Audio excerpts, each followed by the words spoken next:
5 jenderal yang terjun ke dunia politik ini turut berperan dalam jalannya sejarah Republik Indonesia. TNI diketahui banyak menyumbangkan tokoh yang kemudian berkarier di dunia politik. Para jenderal ini tidak hanya terjun ke politik tetapi juga memegang peranan strategis dalam dunia perpolitikan di tanah air. Berikut 7 jenderal yang terjun ke dunia politik.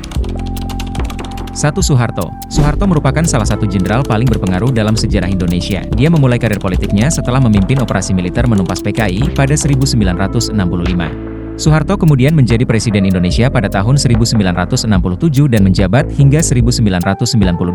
Dia menjadi presiden terlama yang memerintah Indonesia. 2. Wiranto. Jenderal, Purnawirawan. Wiranto adalah mantan Panglima ABRI, sekarang TNI. Wiranto pernah menjabat sebagai Menteri Pertahanan hingga Menteri Koordinator Politik, Hukum dan Keamanan.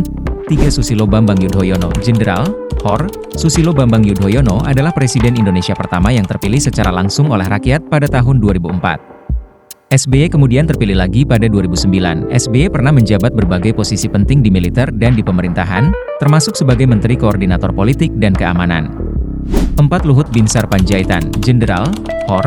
Luhut Binsar Panjaitan adalah salah satu jenderal yang paling berpengaruh dalam politik Indonesia saat ini. Dia menempuh karir panjang di militer termasuk di Satuan Elit Kopassus. Politikus Partai Golkar ini telah menjabat posisi-posisi penting di pemerintahan, mulai dari Menteri Koordinator Politik, Hukum dan Keamanan hingga Menteri Koordinator Kemaritiman dan Investasi. 5. Prabowo Subianto. Jenderal, HOR. Prabowo Subianto merupakan mantan Komandan Jenderal Kopassus dan juga Panglima Kostrat. Setelah keluar dari dinas militer pada tahun 1998, dia terjun ke politik. Pada tahun 2019, dia diangkat sebagai Menteri Pertahanan hingga akhirnya memenangkan pemilu 2024 dan menjadi Presiden Republik Indonesia.